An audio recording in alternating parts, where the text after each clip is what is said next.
ቆላና ደጋ የሚያቆጣጥረው መንፈስ መድኃኔዓለም ከምድራችን ላይ ያጥፋልን። ወንዝ የሚያቆጣጥረው መንፈስ ሥላሴ ይሰርዝልን። አንተ ከዚህ አንተ ከዛ የሚያባብለውን ልዩነት የሚዘራውን በአንድነታችን ላይ አመድ የሚደፋውን ክፉ መንፈስ መድኃኔዓለም ከምድራችን ላይ ጠርጎ ያንሳልን። በሰውነት ቋንቋ እንድንግባባ ሥላሴ ይርዳን። ሰውን በሰውነቱ የምናከብርና የምንወድ የምናፈቅር ያድርገን። እኔ ዕብራዊ ነኝ አለ። ለምን ትፈሪያለሽ? ኢትዮጵያዊ ነኝ በእኛ ኢትዮጵያዊ ነን። አዎ ኢትዮጵያውያን ነን።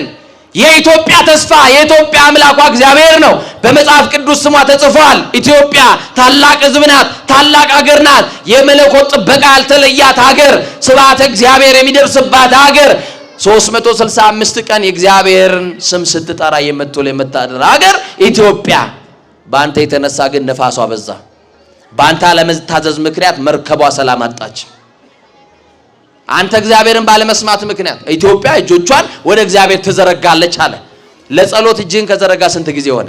ዛሬ ልመናችን ሽሮና በርበሬ ነው። ማረኝ የሚል ሰው የለም። ኃጢአተኝነት የሚሰማው የለም። በደሉን በእግዚአብሔር ፊት የሚያምን ሰው የለም።